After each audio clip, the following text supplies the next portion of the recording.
ચીખલીના રાનકવા ઘેરિયા સર્કલની વાત કરવામાં આવે, લોકો ટ્રાફિક જામથી લોકોનું માથું દુખી ગયું છે. કારણ કે આજે કેટલા દિવસોથી જ્યારે અંધારું થવા આવે ત્યારથી ટ્રાફિક જામ થઈ રહ્યું છે.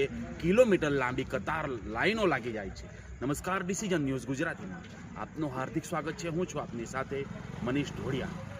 ટ્રાફિક જામની વાત કરવામાં આવે, રાનકવાના ઘેરિયા સર્કલ પર ચારે તરફ જ્યારે કિલોમીટર લાંબી લાઈનો લાગી જાય છે ટ્રાફિક જામથી, ત્યારે લોકોનો, સ્થાનિક લોકોનો અને એ સમય દરમિયાન ત્યાંથી પસાર થતા લોકો અને એ સમય દરમિયાન જ્યારે નોકરીથી લોકો ઘરે પરત જાય છે ત્યારે જલ્દી ઘરે પહોંચી જઈએ એવા વિચારોથી નીકળતા હોય છે, પણ રાનકવા આવીને અટકી જાય છે. ત્યારે લોકોનો એ માથાનો દુખાવો થઈ ગયો છે.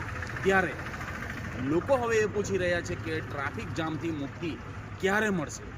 લોકો તંત્ર પર પ્રશ્ન ઉઠાવી રહ્યા છે. ત્યારે ખાસ કરીને વાત કરવામાં આવે, ત્યાંથી પસાર થતા હોય નેતાઓ કે કોઈ રાજકીય નેતાઓ ત્યાંથી કોઈ મંત્રીઓ પસાર થતા હોય, કલાક પહેલાં ટ્રાફિકને નાથવાનું કામ થતું હોય છે પહેલાં. ત્યારે આ સામાન્ય જનતા માટે આ ટ્રાફિક ક્યારે નાથશે એ લોકો હવે પ્રશ્ન ઉઠાવી રહ્યા છે. ત્યારે ચારે તરફ જે ટ્રાફિક જામ થઈ રહ્યો છે એના ચારે તરફના આપણે એકવાર દ્રશ્ય જોઈ લઈશું. પણ ટ્રાફિક ક્યારે ન થશે એ પણ હવે પ્રશ્ન છે. ત્યારે આવો જોઈએ ચારે તરફના ટ્રાફિક જામના દ્રશ્ય જોઈએ.